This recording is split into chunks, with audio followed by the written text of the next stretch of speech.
all over the back bumper of Reynolds, and he continues to keep a pretty tight gap to the back of that 79 machine, keeping the pressure on, because who knows, maybe he can pressure Reynolds into making a mistake, and then it's not going to take a bold move from Brandon Plank to take advantage of this one. But great job from these front two, and even Cody Higby trying to do something on that bottom side.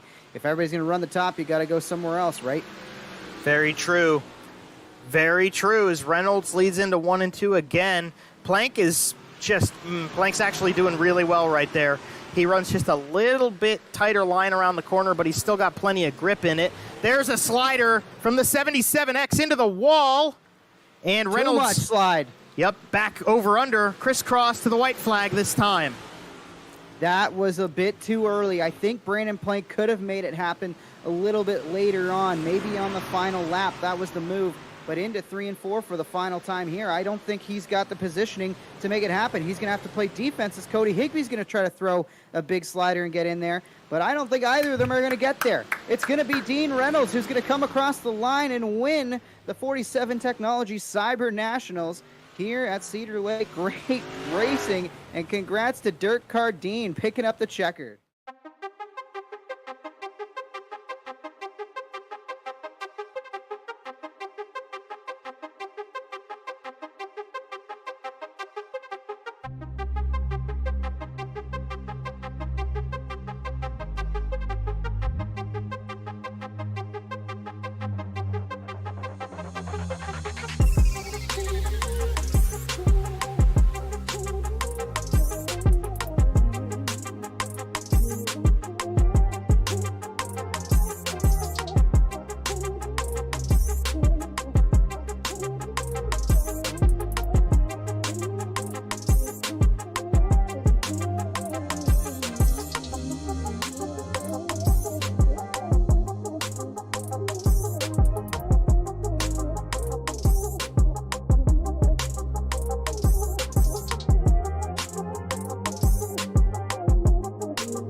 All right, Travis Cunningham here, going to give you a quick tour around the Weedsport Speedway this Monday, Gary Cunningham Memorial. Thanks to everyone for letting me do it. And Weedsport has 3 distinct lines.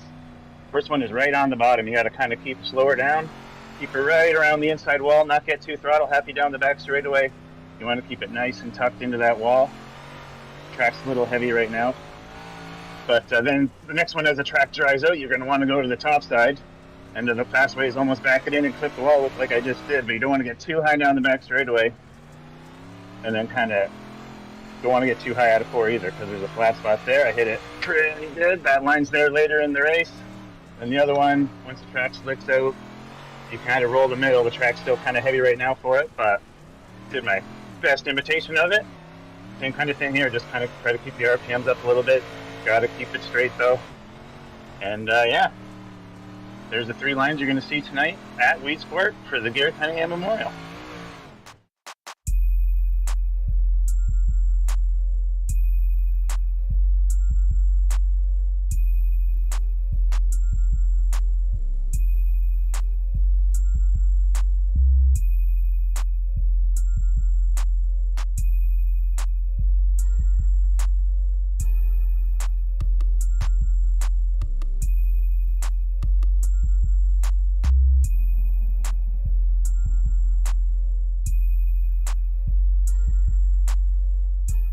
He was all over the back bumper of Reynolds, and he continues to keep a pretty tight gap to the back of that 79 machine, keeping the pressure on, because who knows, maybe he can pressure Reynolds into making a mistake, and then it's not going to take a bold move from Brandon Plank to take advantage of this one. But great job from these front two, and even Cody Higby trying to do something on that bottom side. If everybody's going to run the top, you got to go somewhere else, right? Very true. Very true. As Reynolds leads into 1 and 2 again, Plank's actually doing really well right there. He runs just a little bit tighter line around the corner, but he's still got plenty of grip in it. There's a slider from the 77X into the wall. And Reynolds, too much slide. Yep, back over under, crisscross to the white flag this time. That was a bit too early. I think Brandon Plank could have made it happen a little bit later on, maybe on the final lap. That was the move. But into 3 and 4 for the final time here, I don't think he's got the positioning to make it happen. He's going to have to play defense as Cody Higby's going to try to throw a big slider and get in there. But I don't think either of them are going to get there. It's going to be Dean Reynolds who's going to come across the line and win the 47 Technology Cyber Nationals here at Cedar Lake. Great racing, and congrats to Dirt Car Dean picking up the checker.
All right, Travis Cunningham here, going to give you a quick tour around the Weedsport Speedway this Monday, Gary Cunningham Memorial. Thanks to everyone for letting me do it. And Weedsport has 3 distinct lines. First one is right on the bottom. You got to kind of keep slower down, keep her right around the inside wall, not get too throttle happy down the back straightaway.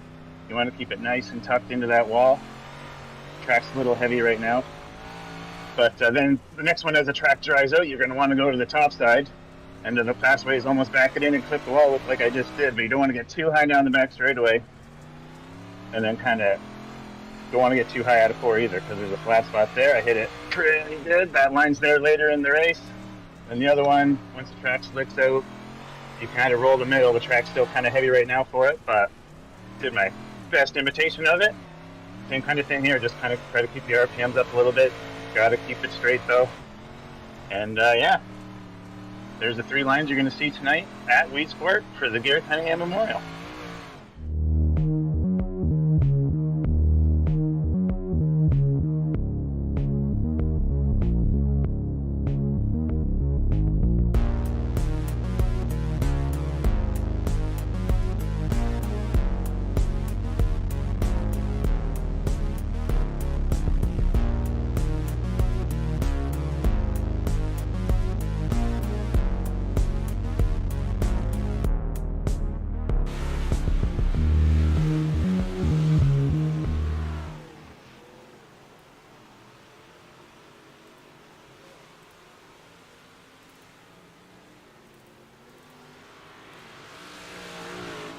Back into modified country we go as we eclipse the first half of the BRP iRacing Series Big Blocks versus Small Blocks season.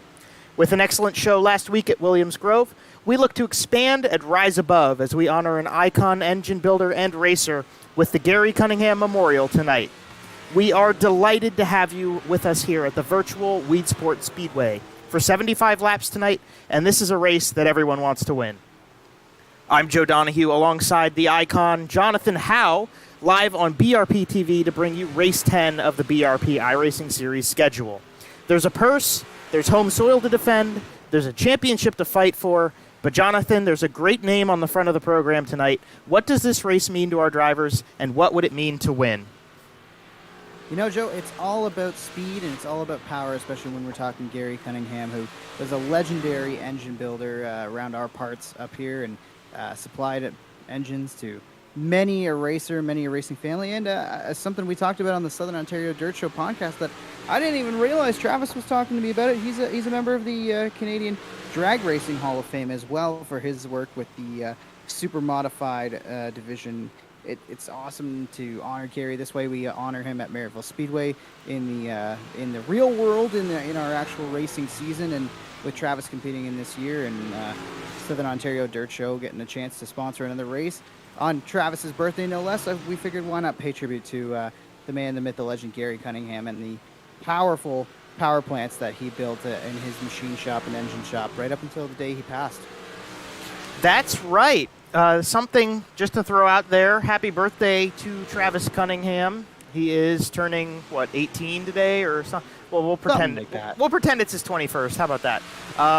Travis Cunningham's birthday. We're honoring a name in the family for him. And, so Gary Cunningham, a Hall of Famer for Canadian drag racing. That's actually where I found a bit of my background on Gary leading up to this event, just kind of seeing what he has on the docket, some of his crowned achievements of his career, but he was a very loyal to motorsports guy, like a lot of the people who come out to watch these broadcasts on a weekly basis, or even to come out and race. Jonathan and I are very loyal to the series and the motorsports world, and so was Gary. So fitting that tonight we go to a racetrack that a lot of these guys claim as their home race for the season. Weedsport's the closest you're going to get to Canada for all of our Canadian buddies, and we've got a lot of New Yorkers who come out on a weekly basis to race with the BRP iRacing Series. So we've got a lot of people here trying to win on home soil and take that $50 purse that's up for tonight's race, Jonathan. Yeah, Travis wanted to make this one a little extra special, so he forked over $50 of his own money, and I'm hoping for his sake that he goes back and takes that money from everybody. But we'll see. I mean, this is going to be a very good field of racers tonight. It's going to be a night that I think we see a few surprises, and more than anything, I think this could be, I don't want to say it, but I feel like this could be a night of calamity. It's almost like with these drivers so used to this track, this being a home track for some guys, I feel like maybe they'll be a little less cautious or a little less patient than they normally would, because they know and they're familiar with this facility. That's a very good point. Another big point about that, with the familiarity and how narrow this track is and everything that goes into it, you got to consider the big block versus small block, factor in all of this, because we've got currently in this session right now, we're looking at 22 drivers, and we've only got 7 big blocks in the grid for this race. So the big blocks bring the extra power, but small blocks, they can kind of finnick around the inside a little bit, and maybe this could be a racetrack where the small block has, I wouldn't say an advantage, Jonathan, but at least has a fighting chance. Yeah, for sure, but I still think the big blocks are the ones to watch for. It seems like a couple of drivers, I know Travis was one of them, who made sure to save up the big blocks so that at this point of the season he could really start to make a push for it. I think the big blocks are really going to be tested for sure, but it's not going to be the same kind of spread, I guess is what I'm trying to say, as last week. I think we thought maybe the small blocks would have a better chance last week and maybe be able to make up some time in the straightaways or in the corners, as opposed to losing all that time on the straightaways. And it just didn't happen the way maybe we thought. Tonight, I worry that it's going to be more of the same, but at the same time, this doesn't have those long straightaways like we had last week. So there's definitely going to be an opportunity for the big block, or for the small blocks, to compete against these big blocks, but I think this is a big block race for sure. I would agree with you on that one. It will be, I would agree that it is going to be a big block race, but it's definitely a track that I could see the small blocks, like, not taking it, but definitely having a chance. And some of the stronger guys in our championship will probably be bringing some small blocks to the table that can fight for it. One thing we've been talking about a lot that we really wanted to hit on, and we can do so tonight for the first time, is talk about the points table. And with the screen now up, you can see the top 10 in points. Gavin Isley at the top of the board with 366 points. Brandon Plank, who's won 4 races this year, but he missed one.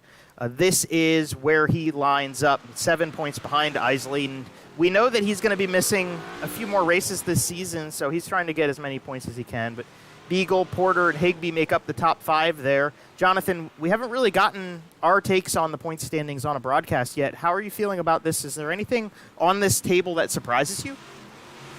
I think coming into this year, this is a guy that I don't think I expected to see this high at this point in the season, but we got to give him a call anyways. Dean Reynolds at number 6, only 41 points out of the lead, and very much in striking distance with of the top 3, basically. You know, only a couple points ahead is Cody Higbee, and then, you know, it's 11, 12 points difference between him and Jamie Porter. So for me, I think Dean Reynolds has to be the major surprise.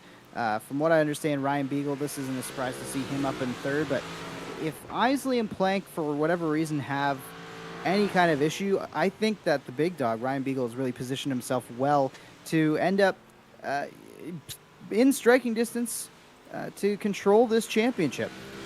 Definitely. And with this table not including the drop weeks, and knowing that there are a couple guys who are going to go to Volusia in a few weeks for racing, there are going to be some guys missing out here and there for vacations and other racing events as we close in on the end of the virtual season and start going into our real-world racing seasons.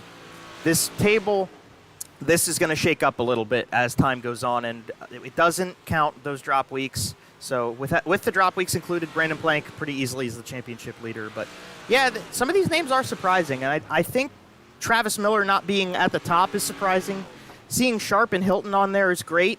Reynolds up there, I agree, is very surprising as well. But there's the point standings as we go into race number 10 this season. And with 10 more on the backside of it, there are going to be a lot of guys looking to try to catch up on small block races. There are going to be some guys missing and taking their sabbatical weeks. There's going to be a lot of stuff that's going to shake things up even more than we've already seen it and what we're expecting to see tonight. However, as we've got about a minute and a half left in practice, Ryan Susi at the top isn't super surprising, and especially not surprising is that Brandon Plank is right there behind him. Plank running a big block tonight, but I'm not really sure if he's going to be able to make the championship work running the big blocks too much more this season. Jeff Sharp is 3rd, and Jamie Porter is 4th in that list. Take a quick minute before we start the show tonight with qualifying to thank our partners MDR Designs, Jam Performance, Creative Turnings, the Super Dirt Car Series, Dig Race Products, BRPtv, 47 Technology, and of course the Southern Ontario Dirt Show for being a part of these programs week in, week out. And for everybody watching along on a regular basis, we've got about 20 of you here before we're even into qualifying, so that's really awesome to see. Really appreciate everybody coming out to support their drivers, teams, sponsors, everybody with the BRP iRacing series here. Jonathan Howe and I, with 30 seconds to go until qualifying. Jonathan, does this table for Weedsport now specifically, does this table, do you think, represent who we're going to see at the front at the end of the night, or is the track too different when it's slick versus tacky? You know, it's tough to say. I like Brandon Plank being up there already, being 2nd place overall right now, and, you know, not holding anything back. Jeff Sharp, I was just looking over the small block counter, and he's one of the drivers who's really set himself up well. He has the second most, tied for second most amount of small blocks run at 5 total races. He's already crossed off the list, so only 3 left. So for Jeff Sharp, Travis Cunningham, I mean, Cody Higbee, Matt DeRitter were both in the top 10 in points, and even Jamie Porter has already crossed off 5 small blocks. So for me, I think the idea of these small blocks versus big blocks throwing a real good wrench in it, and tonight I think it's the time for those drivers who have taken advantage of stacking up some races, and you're running a big block tonight, got to go and make something happen tonight. And Brandon Plank is one of those drivers, I believe, in a big block tonight. And so I would expect to see him towards the front of the field for sure. I could definitely attest to that, and he is in a big block tonight. We're watching Liam Daniels in his small block ride, taking his qualifying runs out. We don't get to spotlight Liam a ton throughout the season. He's driving that Mike Bowman-esque Seaway Fluid Power car, the 71, as he comes through 3 and 4, and this is going to finish his first timed lap. He's going to run himself into 5th on the board as the rest of them come through. Susie put up a good time to start him off, and we'll see if we can jump on board with Brandon Plank. There he is, and we'll see what his qualifying runs look like. I think Susie versus Plank is probably the ultimate battle. I mean, Susie, he's got to have a lot of confidence at in this place in particular. He's our defending champion over at Maryville Speedway in the 358s. But what can he do running a big block tonight around a place that he knows very, very well? For all the guys who say this is a home track, I think Ryan Susie is probably the closest in the field to Weedsport, but don't quote me on that 100%. But definitely, he is going to be a threat tonight. And I think Jamie Porter, too. I just looked over the list and saw that he's in a big block tonight, and this is a night that I think he's one of those guys who's looking to take advantage. Yeah, Jamie Porter and I kind of talked before we got down to the nitty-gritty of the broadcast here, and the Pistol's kind of been arguing with himself, do I take the small block this week? Do I take the big block? And he really did think he had a good shot at that $50 crown when the night's done here. So he put off that small block to, I think he's going to run it at Lucas Oil Speedway next week. But it was a big conversation. Do I take the small block or the big block tonight? And for him, maybe some of these other guys didn't really have to think about it that hard. Adam Hilton probably is one of those guys because he hasn't run a ton of his big block races, and he's 10th in points. So trying to catch up in that regard. He runs himself into 13th on the leaderboard. And we've got everybody qualified except this guy in the 47 technology, number 96, Richie Pereira, who's had a pretty strong run the past couple races. And I could very easily see him running himself further up in the points over the course of the next few weeks. Well, another guy who's taking advantage of the big block and going for it tonight, although he is a driver who's going to have to make up a ton of small block time towards his last half of the season. He's only run... according to the count that I have, he's only run one small block race this year. So Richie Pereira is definitely going to have to go back in and probably run small block for pretty much from here on out, I guess, almost. Yeah, if he continues to go for the championship. But Richie did also miss a couple races, so he might just have kind of let it go, decided, hey, I don't want to run for points. I just want to run to have some fun. So that's a possibility, but now he lines up to start the first heat race of the evening, Jonathan, and we are ready to go for 8 laps to start having our own fun, and group number 1 for the first heat race of the night coming to you. Ryan Susie, no surprise, he's going to roll off on pole. Tyler Pacholski, another driver who's in the big block tonight. He'll line up second. Travis Cunningham in the Gary Cunningham Memorial will start third in his heat. And Dean Reynolds, last week's winner in the 79, he's going to pilot that 79 machine from P4 on the grid. Richie Pereira ends up starting 5th. Travis Miller will start 6th. Pat Reiser in the 33 will start 7th. And rounding out the field, it's the Beef, Corby Daniels in the 88. And that's the first 8 cars for 8 laps. I think we have 3 heat races on the night by my calculation. So the next 2 should be 7 each for 8 laps. Ryan Susie's going to lead us. This is a guy to watch throughout the course of the evening. Tyler Pacholski on his outside. Wild child Tyler Pacholski. And there are 4 big blocks, 4 small blocks. And they go 1, 2, 3, and 5 for the big blocks. Everybody outside of that will be piloting a small block. So just trying to put something together. And, first heat race of the night. Track's going to be a little tacky. You're trying to get those bonus points for finishing in the top 4. But, Jonathan, I'll hand the start over to you as we get ready for the first green flag of the night. Yeah, as we get to see these cars start to roll out of 4, I think this is the first indication of really how the small blocks will race against the big blocks as they get ready to come to green. Susie bringing them in real slow, and Tyler Pacholski follows suit and hangs tight to his outside through corner number 1. Susie's going to come away with the lead as they work down the back straightaway by about a half car length into 3 and 4 now. Pacholski closes back up, trying to make a move to the inside. Meanwhile, it's Richie Pereira who's advancing through the field using that big block power from his starting position. Yeah, Richie Pereira's got a good run going. He's up to 3rd already here. Pacholski and Susie put a couple car lengths in between the 2 of them. Cunningham sitting P4 right now in the 90. Back to Susie up front.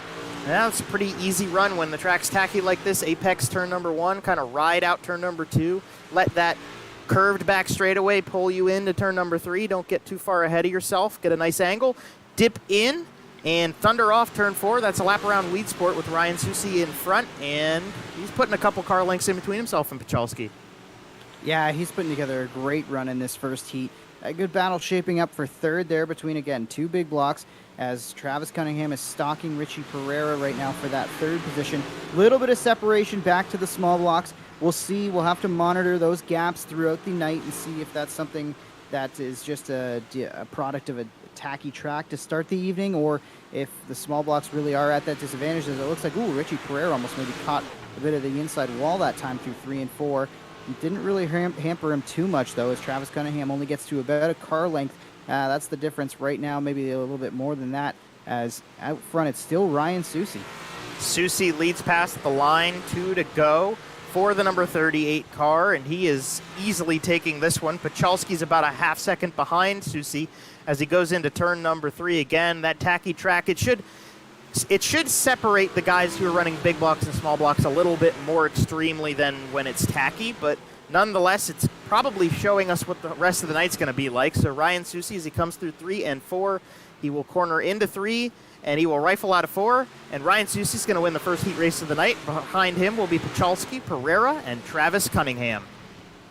Yeah, good for Travis getting some bonus points there. Of course, top 4 getting bonus points. You want to be in that top 4 in this heat, and 4 big blocks at the front. We'll see how that changes. Again, they're also probably going to do a little bit of practice, a little bit of a track prep session between all these heats and the races, Joe. So even that could result in some big changes by the time we go green in the feature. You're darn tootin'. That's how it's going to go, Jonathan. And so we'll look forward to that to kind of tell us who's going to be strong and not at the end for our 75-lap feature race tonight. But before we get there, another 8 laps on the docket, and this is heat race number 2, starting on the pole in the number 77X machine. He's won 4 races so far this season.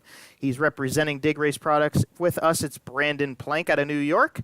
Beside him is going to be Ryan Beagle, who won the last time we came out here this season in the number 84. It's the big dog in the Auckland Insurance APC Auto Parts machine. Jeff Sharp will start behind them with the MDR Designs number 28. He's had a pretty good season so far. Not the best week last time out. Alan Slight in the Slight Electrical number 2 will roll off 4th to his outside.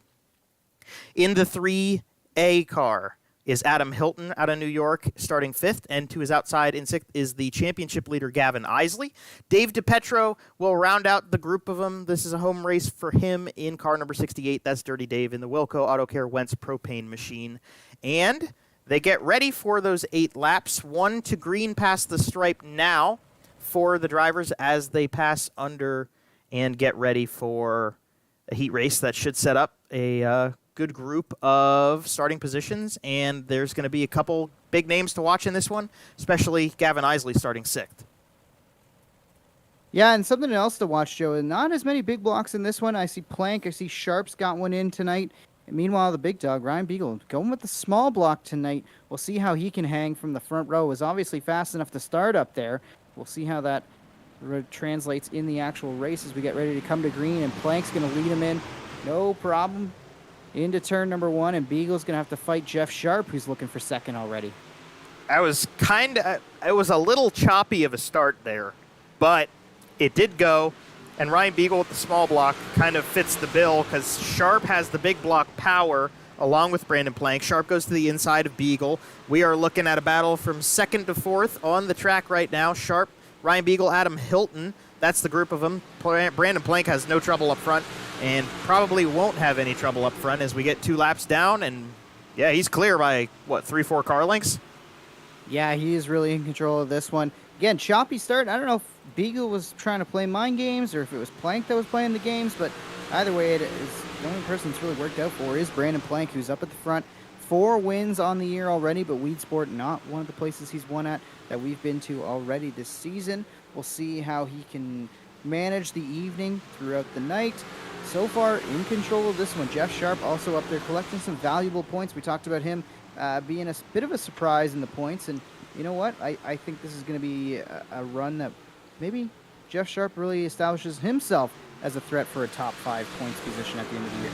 He definitely could be somebody to watch at the end of the season. Why don't we go on board with the number 28 cars? We're going to come to 2 to go here. We haven't gotten on board yet tonight. Love this camera angle from MDR Designs. Matt put together a nice package for us at Weedsport here. 2 to go at the stripe. There you can see Plank. I mean, he's just going. And this early in the night, I think Jeff Sharp's just going to settle in and let this be a second place, get those 3 points for finishing the heat race here, and he'll start to get it together for what he's going to do for the feature. White flag comes out for Brandon Plank up front.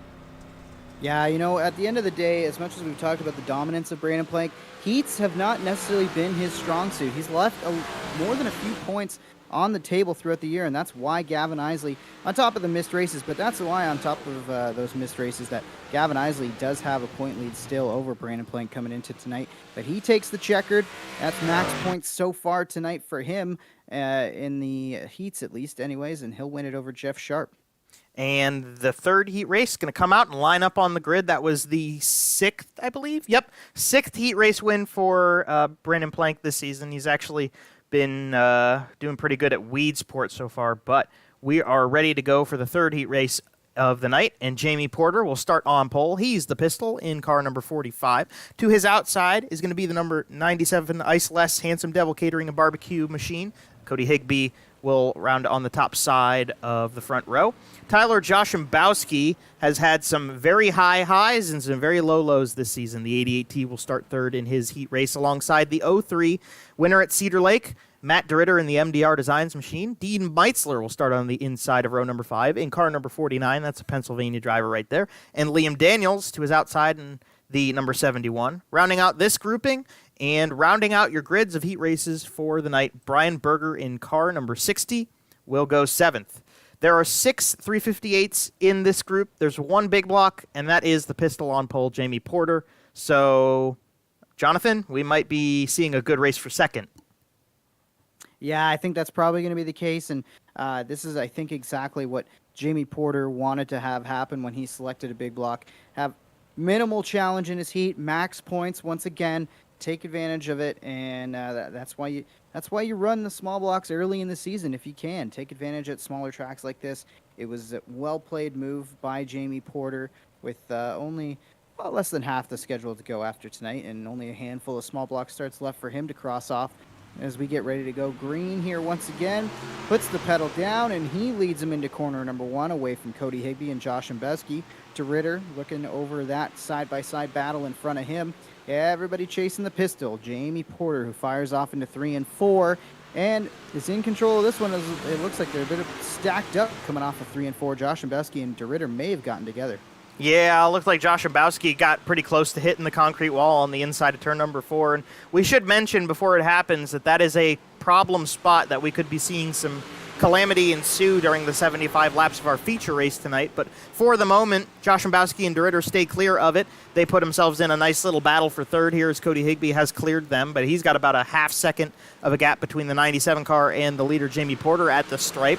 And again, about a half second. Jamie running a little bit higher up. Higbee tries to go bottom, and then Joshimbowski and DeRitter kind of running that slider line into turn number 1 right now as we're halfway through the third heat race of the night.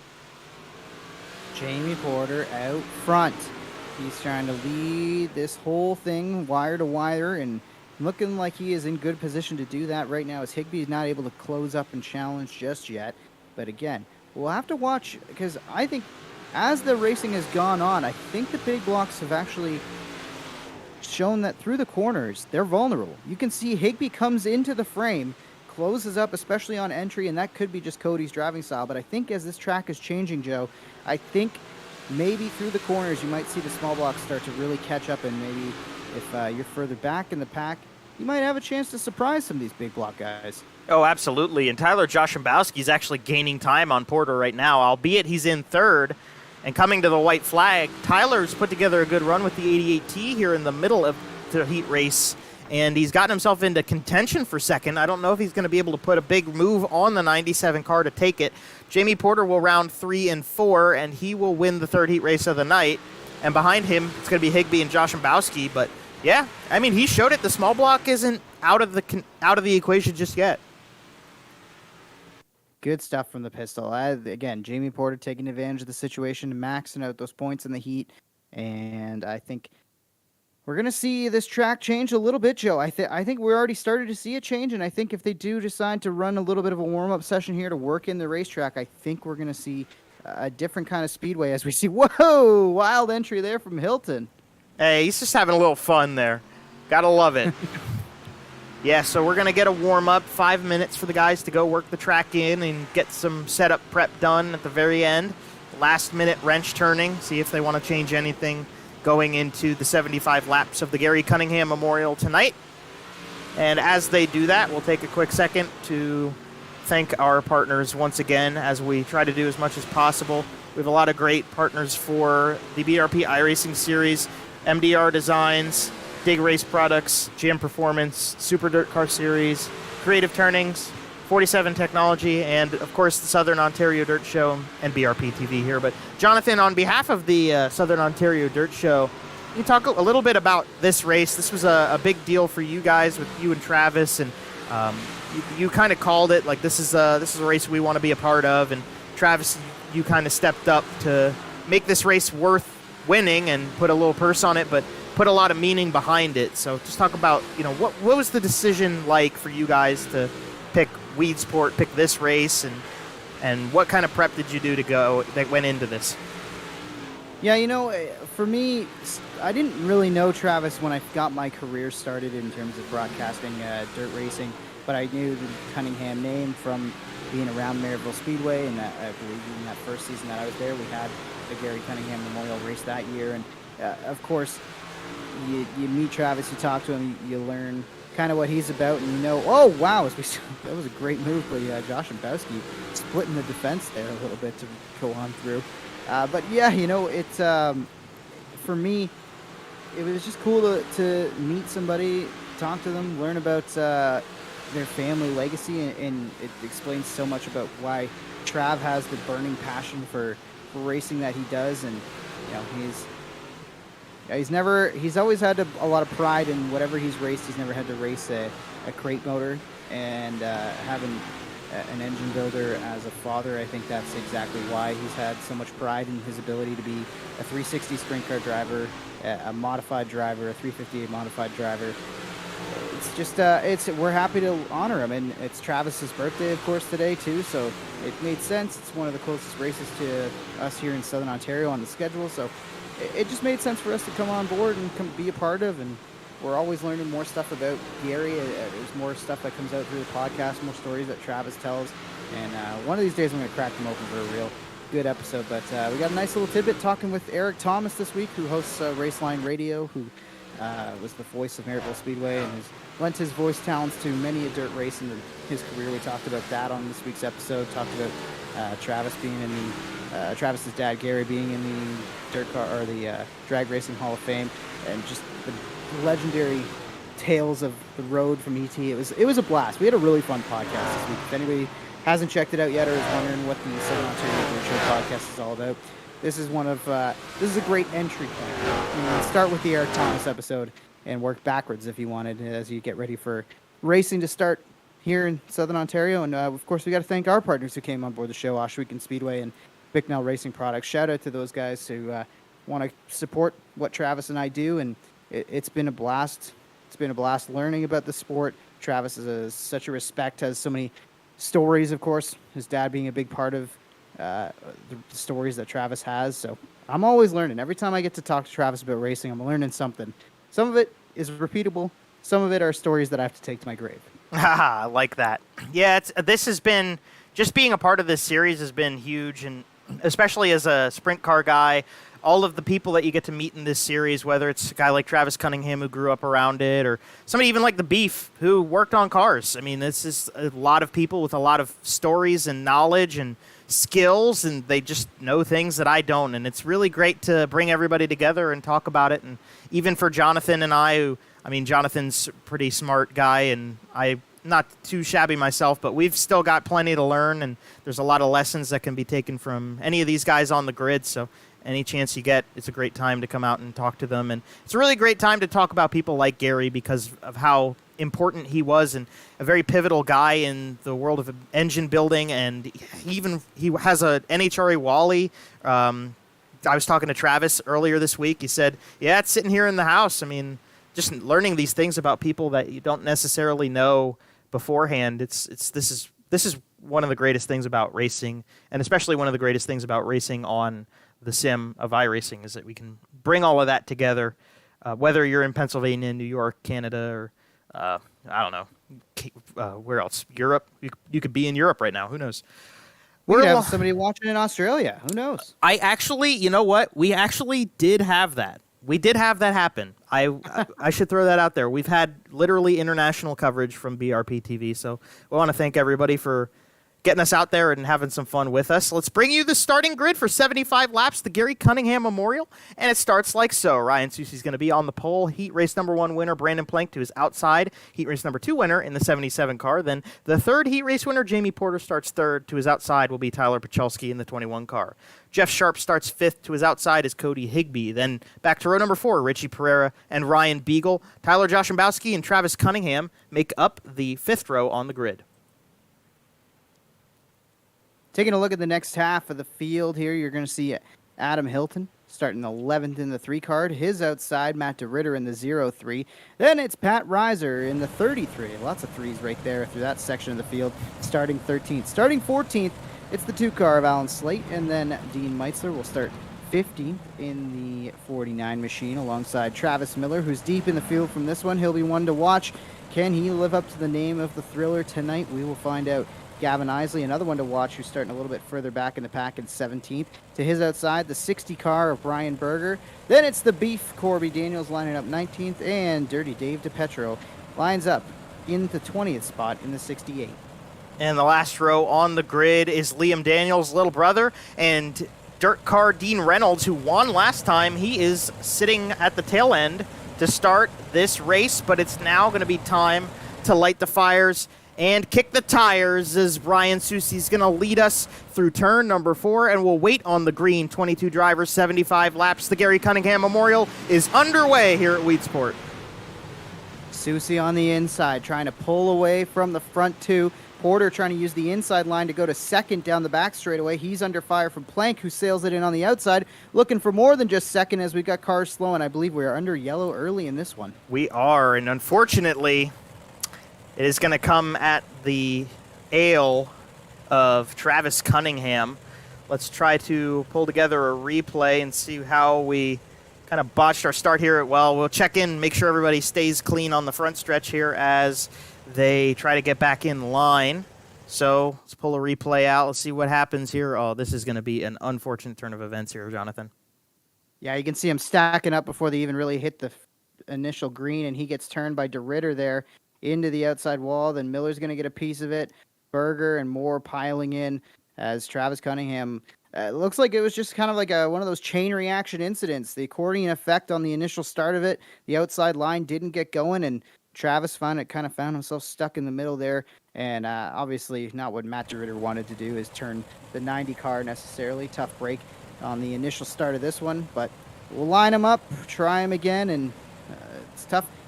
Travis is going to have to work for it, but at least he's got a big block to work for it. So very good point. Very good point, Jonathan. He does have the big block power under the hood.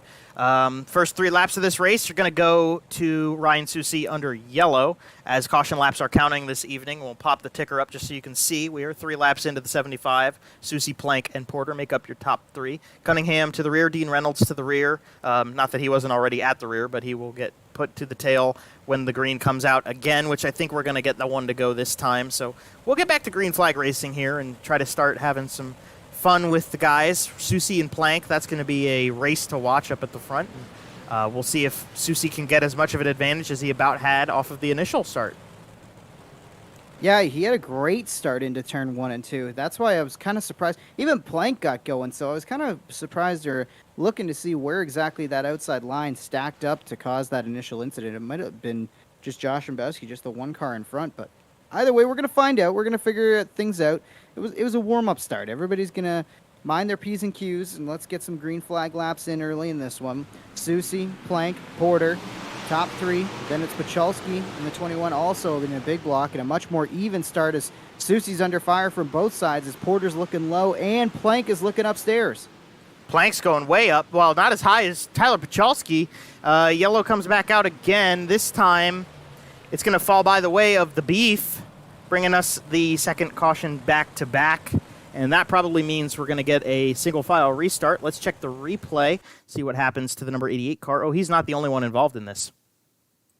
No, this looks to be another chain reaction accordion effect that's going to start somewhere in front of the Beef, actually, as he's got some space going into the corner here.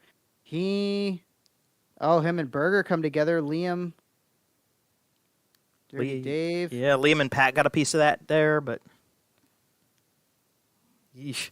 Yeah, that was a strange one. I'm not exactly sure what happened there. If it must have been just a racing deal. I kind of thought, Beef was a little bit high maybe on his entry, but he had the space, and then I don't know if he got chopped or he came up, but either way, caution early in this one. Cautions breeding cautions, and you know what? I'm just not going to say anything because I said that we were going to get some green flag laps logged, and obviously that's my fault. I got to take the L on that one. Well, you win some, you lose some, Jonathan. It's the curse of the commentators is to cause the commentators' curse, isn't it? That's just the way it goes up here, but we're trying our best, and so are the drivers. It looked like Berger Corby and Brian were going for the same real estate in the slick area of the racetrack, though, so it's kind of par for the course. I hate to say it like that, but it's just when the track gets slick, it's a little harder to control the momentum when you go into the turn. If the guy in front of you is a little bit slower, that's something we see a lot with this series. It's just hard to do, so that's why these guys get paid the big bucks to drive, though, right? That's why we're up here in the booth, Jonathan.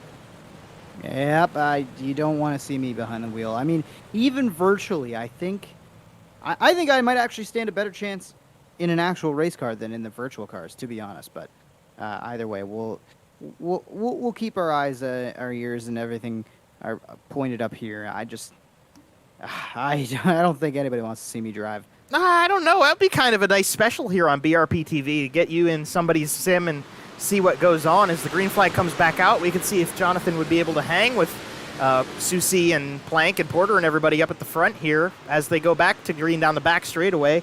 I think we're clean through 1 and 2, so we might get a full lap of green in. I don't want to be the jinx to that, but green stays out. Yep, 10 laps in, and we get a green flag lap. And we get almost a pass for the lead as Plank was really working the outside line to pull even with Ryan Susie. Susie still out front, but under fire from both Porter and Plank. Plank gets a great run again up on the high side, and he'll lead it at the stripe. Wow. That was a great line pass there from Brandon Plank as Susie and Porter now have a fight with Pachalski on the outside. That's 3 cars going for second. And a little love tap from the pistol on the inside line. Brandon Plank cleared, and he's leading the way. Yeah, you can see Brandon Plank's got a pretty unique line figured out. He kind of drifts in low through 1 and 2. Now he's going to run the middle, kind of protect, and go up a little bit higher. But I think the high side might be where the speed is at least early in this run. Plank can kind of run wherever he wants to right now. But Pachalski goes up maybe a little bit too high as he might have touched the outside barrier. Just a little love tap. And he'll drop back to 3rd place after challenging Susie there for 2nd. Working to the outside of that 38 machine again, but he's going to get the door slammed in his face down the front stretch. I think you're right about the top side, although hitting the wall on the outside definitely isn't going to help it for Pachalski. But yeah, the top side might have a little bit more speed at the current moment. I don't know how long that's going to last, but you see most of the big block guys up at the top, and some of the small block guys are trying to funnel down to the bottom. Nice race here. Why don't we try to go on board with this one, the crazy number 21P, Tyler Pachalski, as he tries to get to the inside, and as I say that, a caution comes out on the racetrack, so we'll have to try this again. This caution is going to come by the way of Adam Hilton, who unfortunately was knocking on a top 10 right there before he obviously brought the yellow out. Yeah, we'll see if we can get a replay here. And it was also good racing. We mentioned Tyler Pachalski. He went to the inside that last couple times, so he was one of the high guys earlier, and now trying to change up the line just a little bit as we see Hilton gets a little bit of help from Josh Shambowski, and then kind of gets finished off there from Ritter. And, kind of a tough hit there for Isley, who just ran out of room and ended up clipping that inside barrier. So tough break for Hilton and for Isley. Isley, championship leader coming into tonight. That's a good point. This is his onboard. And yeah, championship leader hitting the inside concrete wall here. unfortunately. This is not going great for Gavin so far tonight, but using that small block is kind of something that you have to subject yourself to as a possibility that this could happen when you bring a small block out to any race this season. So he's just trying to get through the night. Yeah, you know what? It's damage control, right? Manage what you can, try to get as many points as you can, and then see what happens later in the evening and see where things shake out. And later in the season, too, I think Isley's going to probably make the push for that championship run coming down the stretch. We'll see as we get ready to line these guys up and try once again. We'll see if anybody's got anything for Brandon Plank. So far, he appears to be the dominant driver. I like what I've seen from Jamie Porter, but I just don't know if he's got enough figured out to match the 77 yet. I don't think I would agree with you. I don't think he's got it quite yet. Give him a couple laps of green flag racing and maybe the story changes, but for the moment, Brandon Plank, and you saw it on this restart, good God. Great run into turn number 1, and will he stay in front into 3 by that much? He will, as Ryan Susi gets a bit at the outside wall. Stays off of it through 3 and 4, and actually, well, there's that topside momentum you were talking about, Jonathan. Yeah, I think especially through 3 and 4, that seems to be the place where you can run the high side, really wind it up and come down the front stretch and make a pass at the stripe. That's maybe something to note for later in the race if we get a close battle for the lead coming to, 1 or 2 laps to go, as it looks like we got under yellow again. I think that's Travis Miller, and I'm not sure who the other car that was involved there, but we're under yellow once again. That was the 60 car of Brian Berger who's involved. We're seeing we can finally spotlight this throwback scheme that Travis Miller brought out. Unfortunately, it brought out a yellow here, and we'll get a replay back. And this is actually not going to start with the Miller. This is going to start with the number 49 of Dean Meitzler. Yeah, we'll see how this shakes out. Main incident, I think, takes place in turn 1.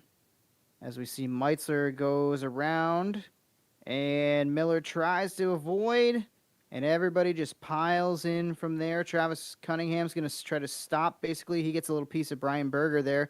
That's going to drop him back after he made up some positions, but it just kind of what I thought might happen is these corners here at Weedsport are awfully narrow. It doesn't seem like it's that narrow, but once you get in there with 3-4 cars all trying to fight for the same 1 or 2 lines, it gets really tight, really fast. That is very true. This track does get narrow, and unfortunately, it's kind of playing by the way of yellows tonight, as we are going to be finishing the 23rd lap of the evening here past the stripe, and we've only got enough to count on a one-hand number of green flag laps finished so far. So hopefully with I think we're at 1 to go. We might not be at 1 to go. I'm pretty sure we are, though. So we'll get a single file restart, and hopefully that should help us get through a couple more laps under green with Brandon Plank, Ryan Susi, and Jamie Porter as your top 3 as we go here in the Gary Cunningham Memorial. And yes, this is going to be green this time, Jonathan. And you know what? I'm interested to see if this single file restart actually plays to the benefit of those chasing Brandon Plank, who gets a good jump, but not the same jump as he got when Susi was lined up directly beside him. Susi actually hanging within a car length down into 3 and 4. He'll go to the high side. Plank's going to wash up the racetrack, cover off the line, and Susi can't quite keep the power down the front stretch to pull any kind of moves yet. Porter is actually threatening Susi now for that second spot as Jamie Porter works over. Ooh. Oh, a little bit of contact with the outside wall. Susi gets just a piece of it coming down the back straightaway, and that's going to slow up his momentum again just a little bit, and Porter takes the spot by a nose at the stripe. Brian Susi, you might be getting a little too used to your TQ midgets. He's been running some indoor races the past couple weeks in Allentown and Atlantic City. Now he's back to the sim and back to the outside of Jamie Porter down the front straightaway. Nice battle for second here. Plank's pretty easily in the lead, and Pachalski doesn't have too much pressure from Sharp, but that could be a battle to watch, as right now this is the battle on the racetrack. Susi trying to run that high side speed, trying to feather the throttle on the inside is Porter, and we got a yellow, and this one is Adam Hilton for the second time tonight. Yeah, we'll see what comes up there. I saw the pace truck come onto the field just out of the corner of my eye, and now we're under yellow once again. We'll see if Hilton gets some help on this one, or if he flies solo here. Oh, this is a turn 1 incident here, but Hilton out of 4. Isley and Cunningham in front of him, two guys who've not been able to avoid a ton of stuff yet tonight. And shoot. Yeah, it looks like maybe jam on the brakes trying to avoid running over Isley, and that turns him sideways. Yeah, it looks like it. I mean, that's definitely an overcooked job by the number 3A Hilton car. I don't think I'd want him cooking my New York strips. That was a little overdone.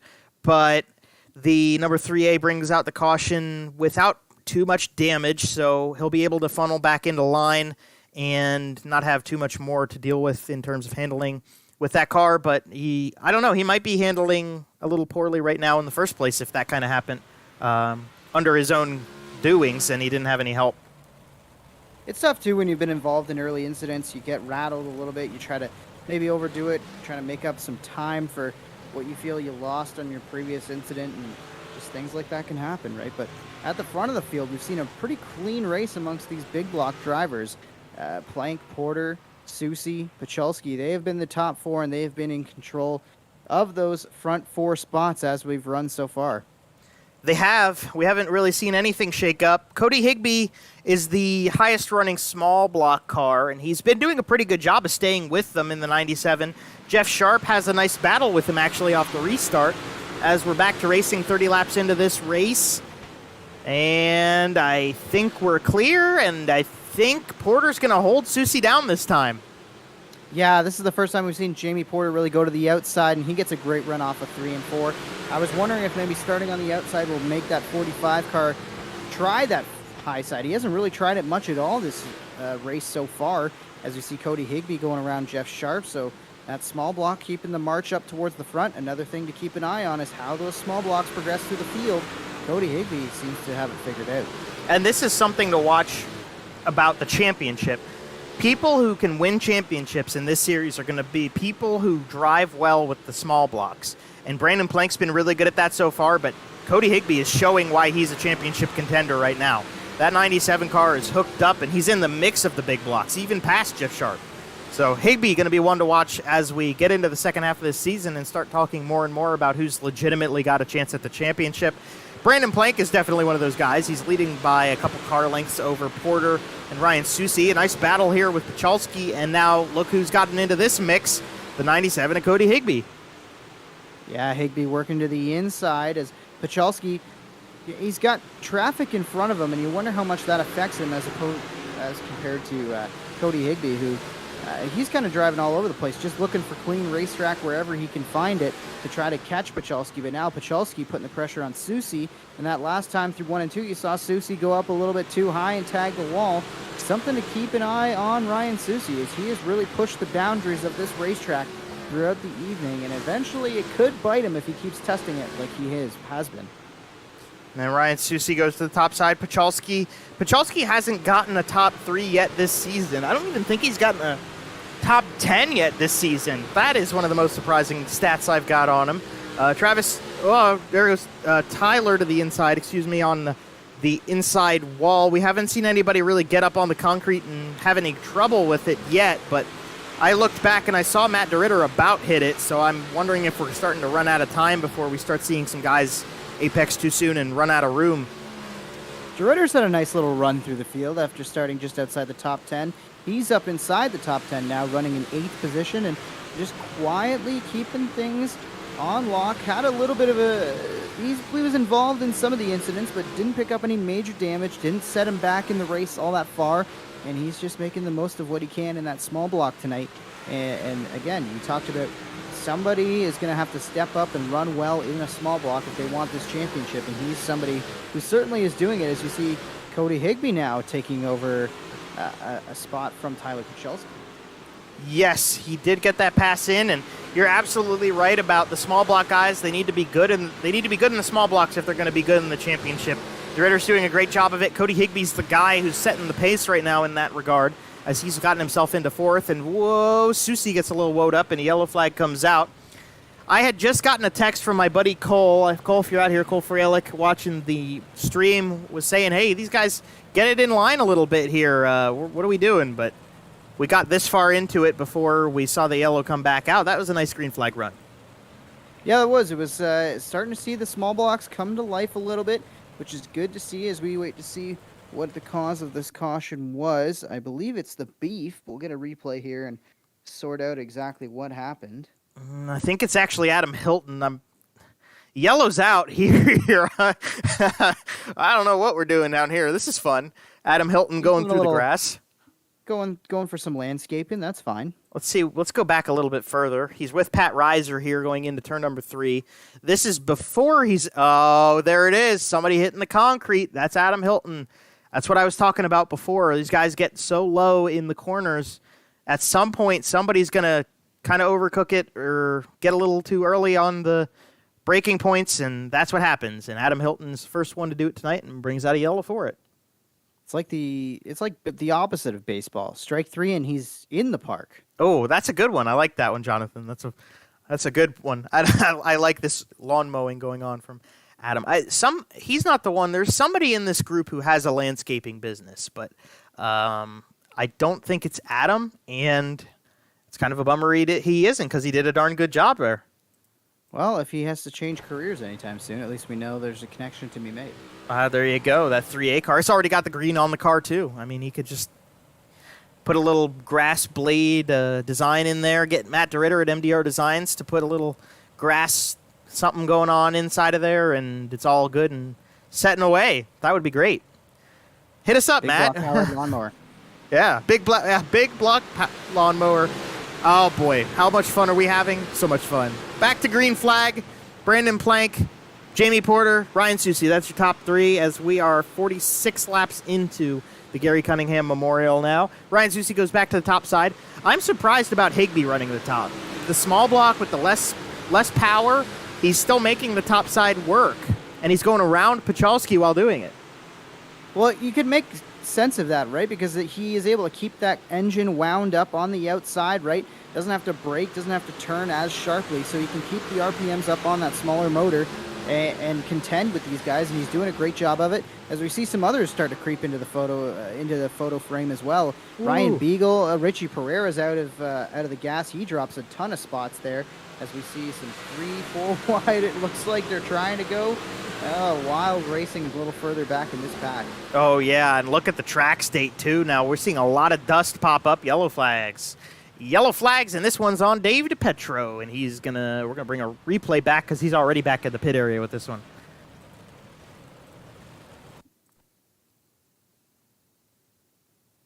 All right, let's see what we get with the 68 car. Whoa. We'll try it again. Strange. Yeah, let's try that again. I don't know. Is this a connection problem, Jonathan, you think? Or do you think he just overcooked it out of the corner? He was so far out of the corner, that's what made me wonder. Like, he does bobble a little bit there, and it's tough to say for sure, but I would almost venture a guess that it's more connection related than anything that was done by accident or anything like that, especially with how fast he went to the reset area. I mean, it was strange. Definitely a strange one, Joe. I'm not sure exactly what happened there, but either way, we'll stack them, re-rack them. And does anybody have anything for Brandon Plank? It's a question we've asked ourselves multiple times this year, and very, very few times have we actually had an answer of yes, somebody actually does. But we'll see. I think if we could just get a couple green flag laps together, if Porter and or Susi can sort themselves out, I think maybe they could get up there and challenge. But it also depends on if the line that Brandon Plank has been so committed to throughout this race starts to go away. That's a good point. Yeah, Brandon really does turn up for the money races, doesn't he? Won the Pete Costco Memorial. He's definitely in good contention to win tonight. So that would be a good number for him. And the big block number 77X. As he will bring us back to the restart, we're closing in on 20 laps to go. We got 2 or 3 circuits before we get there. But here we go. Green flag's going to come back out. Brandon Plank controls the run back to the stripe and very easily gets himself into the lead in turn number 1. Jamie Porter doing a great job on that inside, trying to take over second from Susi. Susi fights back on the outside, but it's Porter to second, and he is the one who is tasked with challenging that 77 car right now for a lead of this race. And right now Plank driving away as they're can't really. That's the problem. These guys just keep battling amongst themselves. It lets Brandon drive away. I almost wonder if they would be better off saying, "All right, you know what? You tried it last time, Susie. I'm gonna go forward. And I'm gonna try to take the challenge." And then, you can't really tell racers to do something like that, especially on just a 75 lap feature. But it's hurting themselves. The more these guys run side by side, we're seeing Brandon Plank just drive away. Yeah, that's exactly what we're seeing. One of the things we're also seeing is Ryan Beagle get back into the picture. He won when we came here last time, and now him in that small block, mind you, he is in the picture with the number 97 on the top side of the racetrack. The small block guys are actually a little bit more adventurous even than the big blocks to go to the top and keep the momentum wound up right now. It's not really getting any further forward for Higbee and Beagle, but they are treading water, and for the moment I think that's a good thing because only about 15 laps to go. There's still plenty of time for things to go down. Yeah, at this point it's going to take a mistake from Plank, I think, for him to be passed on this particular run. But with that said, you never know. As he washes up the racetrack, what if he overcooks it one time? This time, though, Porter is able to separate himself from Susie, and now with some clean racetrack, not having to battle that 38 to his outside, can Porter put together something as we see, the yellow flag is out again. And this one's going to go to Hilton once again in the 3A car. This has not been Adam Hilton's night. 10th in points. This is not what he wanted to keep up the run. This is going to be a fairly violent one, Jonathan. We'll hand it to you. Yeah, you can see the 3 car working the outside. I believe that's through 1 and 2 as he gets down the back straightaway here. Into 3 and 4. Everything looks good here so far. Looks like he's going to try to make the move on Dirk Cardine and runs out of real estate and then gets a little bit of help there. I believe that's from Liam Daniels. And he just takes it pit side and caution out. Tough break for the 3A as, again, not all of this is the doing of Adam Hilton, but sometimes just bad breaks happen to these drivers. Yeah, sometimes things happen, and I really wouldn't blame him for that either because he was running a good line up top, and Dean just kind of came up the racetrack a little bit, and unfortunately, Adam couldn't really get anything figured out in time and ended up just getting up into the wall when he tried to back off and up and over, and a little bit of help from Liam, and he sent it back to the pits, and Adam Hilton sitting pit side. He might have called it for the race here because it's saying he is not in the car. So Adam Hilton might be taking that one to the trailer as a result. Well, that last run, we saw Porter eventually get past Susie, and Porter will start to the outside of Brandon Plank, and he's going to have to be on it. Because, again, I think this is his chance. The last time he started on the outside, it forced him to run the outside a few laps, and it looked like it was kind of paying off for Porter. Then this last run, he ended up going to the inside. That's where he restarted. So I'm interested to see what Jamie decides to do with his line here, how he can put the pressure on Brandon Plank, and if he can keep the 38 machine behind him. As we go back green, great start again from Plank, and Jamie Porter drives up the racetrack. He's on the outside of Susie, looking to clear down the back straightaway. The 38 machine putting an inside run on the 45. Down low, it's Ryan Susie trying to hang on to it. Gets a little sideways up off the corner, but he's going to clear to second place. Everybody trying to go to the low side. Somebody got sideways back here. It's Josh Mbowski, and we stay green. More contact with the 2. Maybe the 96 now. And he gets it squared away. Oh, man, that's tight. A lot of pink and purple back there, too. But Brandon Plank, he's still got a control of this one. Everybody goes to the bottom side. Susie's got the chance now. Does he go to the top? Does he run the middle? What's he going to do? He slider lines it, tries to find a little extra grip. Yellow flag comes out. Yeah, there was a storm brewing in the back of the pack. We'll see what exactly caused this one, but Susie takes over that second spot. I guess Jamie just doesn't quite have the speed, at least how he feels, to run at the front of this field on the outside. And I believe my pal Travis Cunningham going to be involved in this one. I wonder. I'm not 100% sure. Let's check the replay back here as we've got, looks like it wasn't Cunningham, and it wasn't, was it Dean? No, I don't think so. I'm not really sure what this is yellow for. Everybody's clean. Yeah, I'm not really sure what this is about, unless it's Pat Reiser. I don't think so. I don't know what this yellow's for. Yeah, strange. The caution's already out at that point. It happens sometimes. It's a game. Things don't happen perfectly every time. Oh, this is a little late. Let's see if it's... you saw Pereira turn sideways. Oh, here we go. Oh, there it is. Hey, where's Waldo? We found it. Yeah. All right, let's go back one more time, and Jonathan, I'll hand it to you. We finally figured out what brought out a yellow. Well, we saw some contact there. The only thing is just where does this contact start?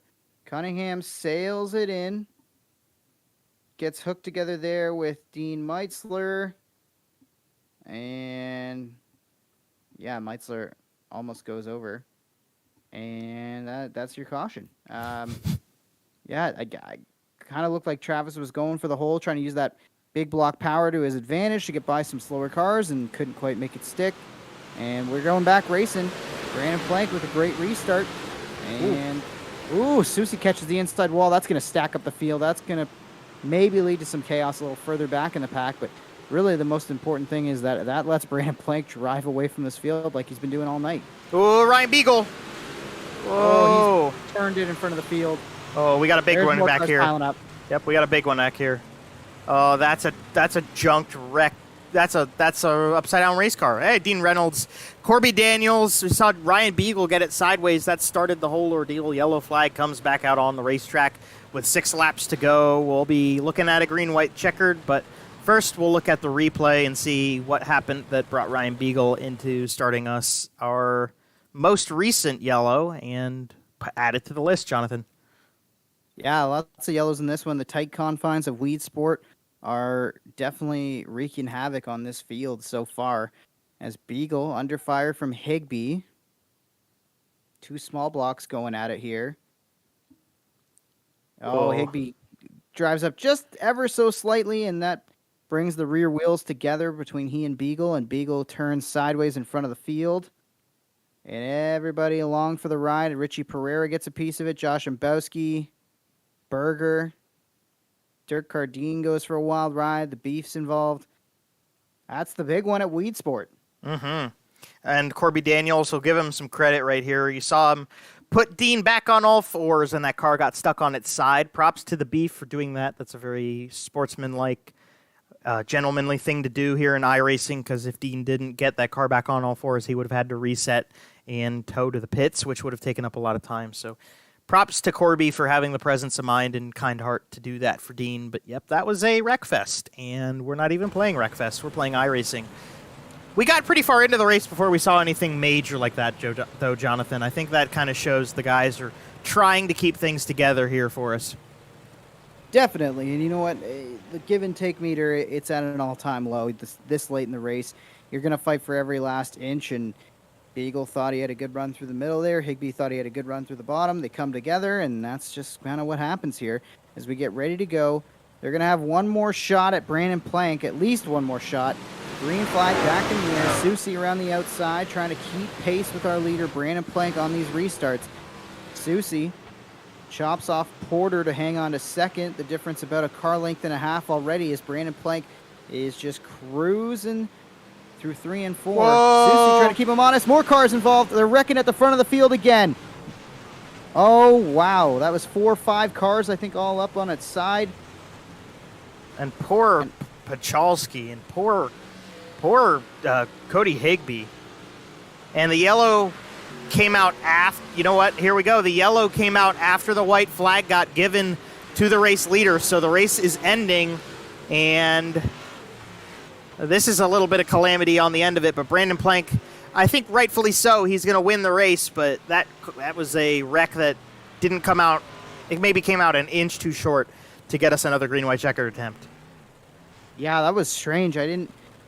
I saw that the Plank was making the cross over the line, and then as soon as I looked down the front stretch, you could see cars just piling up there. And Weedsport, just a wild racetrack tonight, a wild race for everybody but Brandon Plank, who just really controlled this one the whole night long.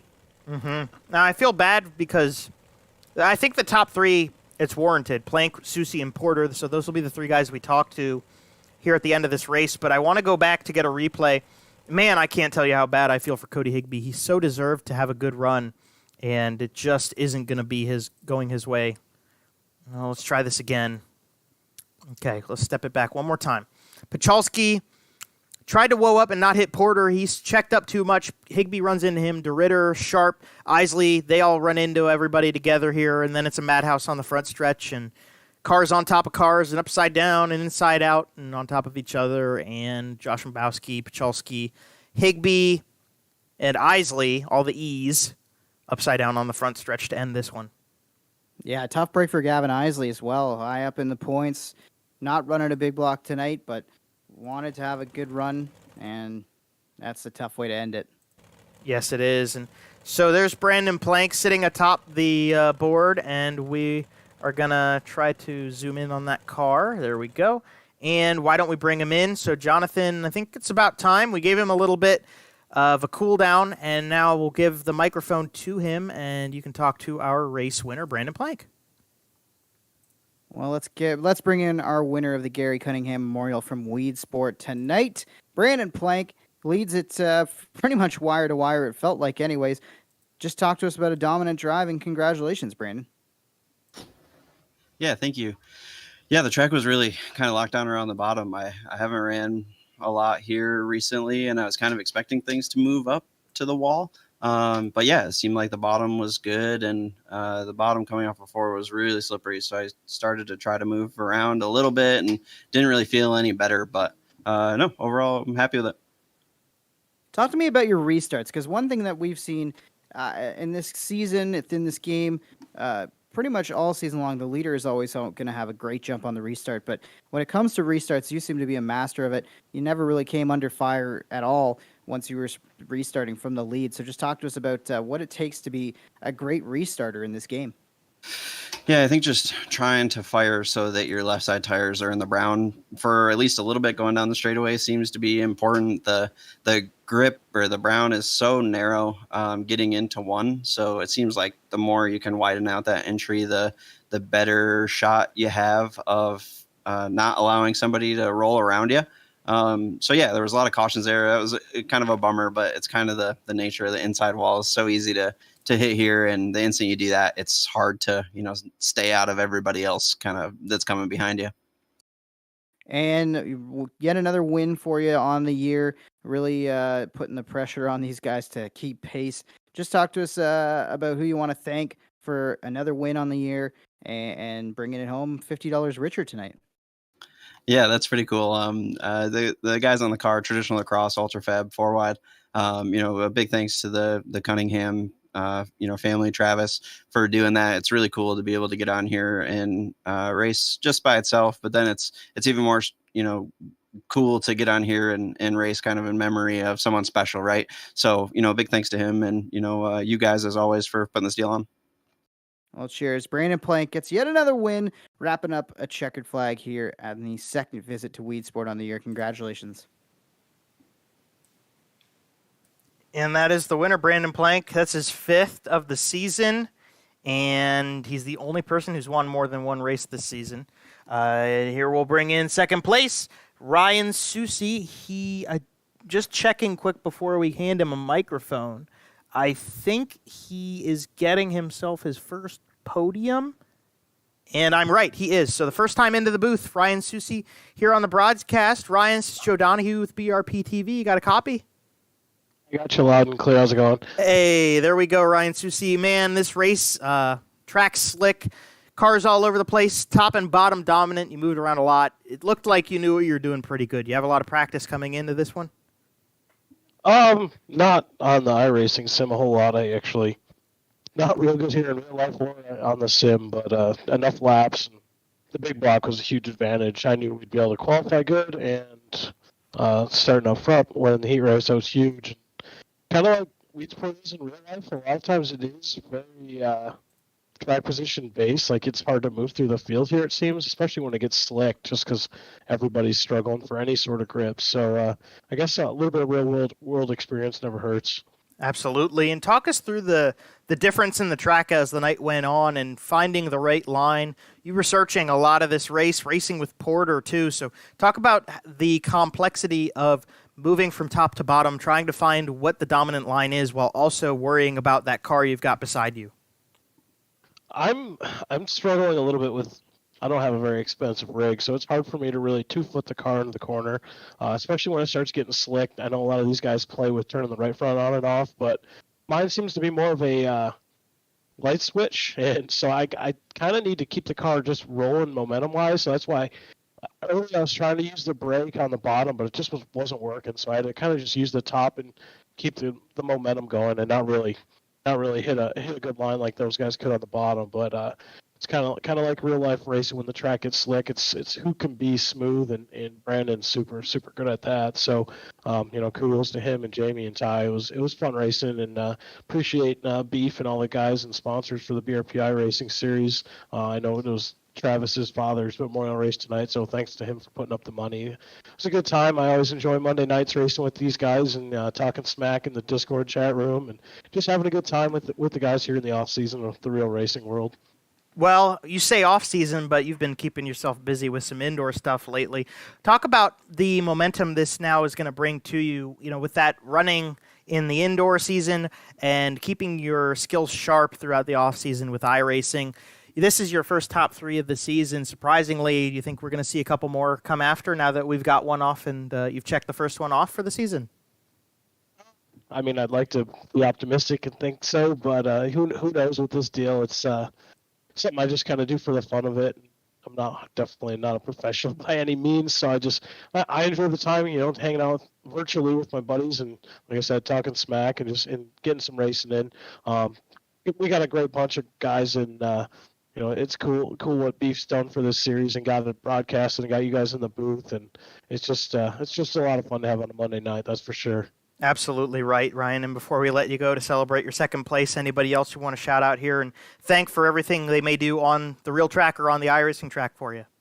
Like I said, Beef and everybody, JM Performance, MDR Designs, just everybody that supports our series. I know Dino and Durkar, Super Durkar series and everything. So just all the great people that allow us to come do this and broadcast it for the folks on YouTube. Well, absolutely. Well, hey, congratulations, Ryan. Second place ain't too shabby at the end of this one, and we'll be looking forward to talking to you more as the season progresses. Congratulations. All right, thanks, guys. And there is Ryan Susi, second place on the end of the evening, his first podium of the season, and the floodgates could be open for him. But a guy who's opened the floodgates fairly recently is going to get to talk to Jonathan Howe, and we're going to bring him live with the mic. Look out, because we're giving the pistol a mic. It's Jamie Porter. Hey, Pistol, you got a copy, buddy? Yeah, I gotcha. All right, Jamie Porter brings it home third, continuing a good run of momentum you've built over the last little portion of the season here. You got that 45 working right, and you bring it home third. Just talk to us about the drive here tonight. Yeah, I think tonight it was more just about survival. I guess it was last lap wreck there from I think it was third on back or fourth on back. Really explained the night there with just how quickly things can go wrong here for sure. But we were lucky enough to keep the nose clean, move back a couple spots, got them back. It was overall actually a pretty good race out front. And you had a couple chances to restart alongside Brandon Plank. Some restarts you were in his tire tracks. What did you feel like you needed on those restarts to just maybe be able to hang with the 77 a little bit more? I think talent would have been a good one to have. He's just super good. He every week he's hard to beat, especially when he's got a big block. And just confidence booster when you can run him down and kind of keep him in your sights, because most times he's just driving away. And who do you want to thank for the drive here tonight, Jamie? Start off with Evergreen Thrift Store, St. Catharines Marina, Miller's Auto Detail. Well, I guess it's Garden City Auto Detail now, but Miller for sure. And then Beefy Sports, BRP TV, MDR Designs, and the series for putting this on, because this is a fun thing to do on Monday nights. Well, thanks for getting it done with a solid run tonight. Thanks for joining us as always, and good luck the rest of the way. And I'm sure this is going to be the last time we chat. Hopefully not. Thanks. Jamie Porter, the Pistol, brings it home third at the Gary Cunningham Memorial at Weedsport. And Joe, I think that 45 car's got something to say about this championship before it's all said and done. I would agree with that 100%, Jonathan. I think he's been. I mean, I remember when he was running with an 18 on the side of that car at Volution, we were talking about the guys who are going to be really strong this season. Obviously, we talked about Brandon Plank, but Porter was a part of that picture. He's got himself a win this season, and like we just mentioned, the only person to win more than one race so far is Brandon Plank, but Jamie's going to be looking to actually put on his first win of the season, but he's got a couple top threes to his name so far, and he's been here every race. That's the big thing. So he's up there. We'll see what the points play out with after this one's finished. This is a curveball in the point standings for a good reason, but we'll bring the results to you now, and we can see unofficially what went down. Brandon Plank is your race winner. He led 66 of the 76 scored laps, and he brings a 77X, the victory for the fifth time. Ryan Susi in second, and Jamie Porter in third.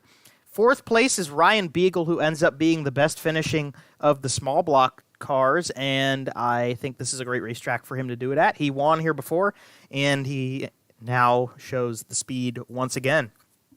Jeff Sharp will round out your top five. Great run for the 28 car. He brought out the big block just to try to get some good points up on the board. Alan Slight is somebody who is always underrated in the small block and always shows up at the very end. So he's going to pull out sixth place for this one. And how about Dean Meitzler getting himself a top 10? That's his first top 10 in a while with this series. So congratulations to that seventh place run. Brian Berger is going to finish eighth in the 60, and then P9 will be the number 96 of Richie Pereira. Dean Reynolds, even with all the calamity at the end of this race, going to pull it back together and round out our top 10. And Travis just shy of keeping the top 10 streak alive after getting his first top 10 last week on the show, on the race. He gets 11th today in his father's race, so that's pretty cool for Travis to at least rebound after being involved in an early scuffle. Matt DeRitter ends up 12th after he got a piece of that last lap incident. Pat Reiser 13th. Corby Daniels ends up 14th.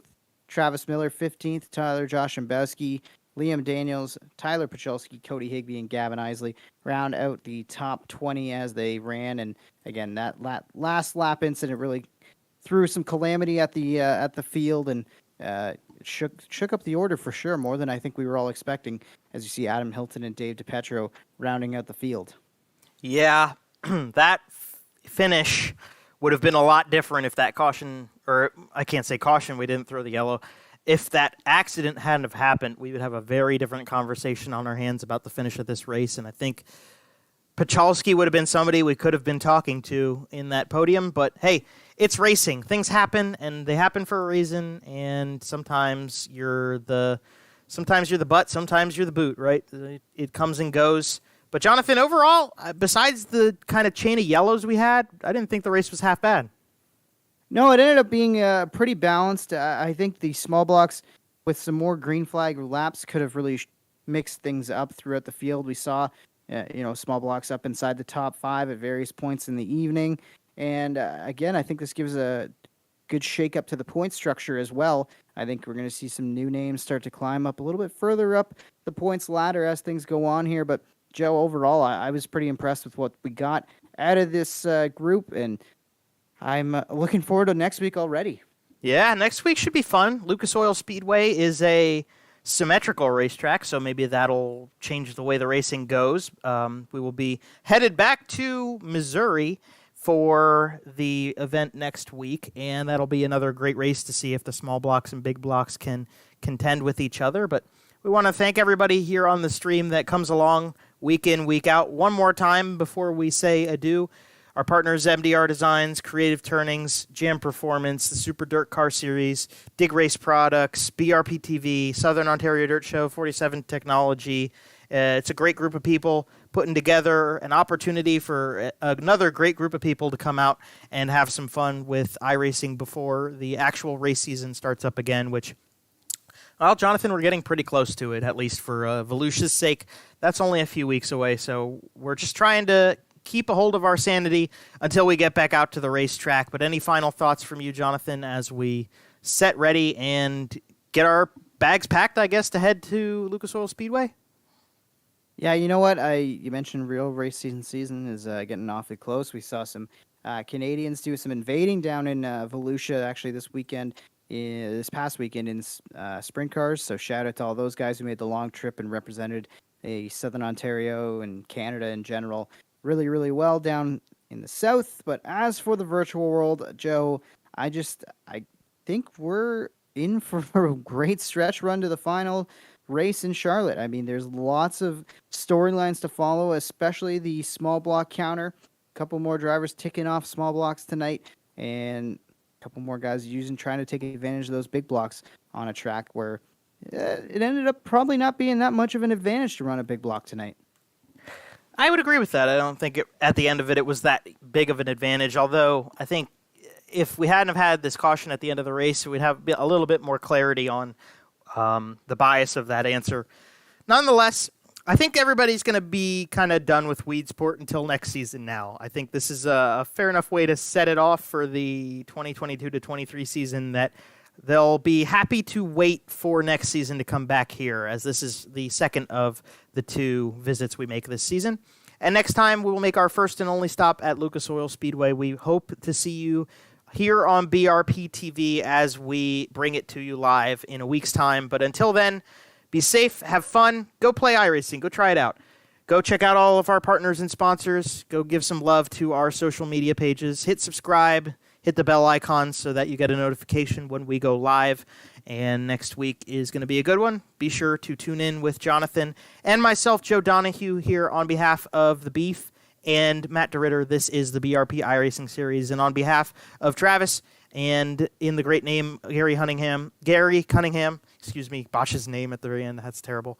Gary Cunningham Memorial paid its dues, and we had some fun with it. So thank you all for tuning in for 75 laps tonight, and we will see you in Missouri next time.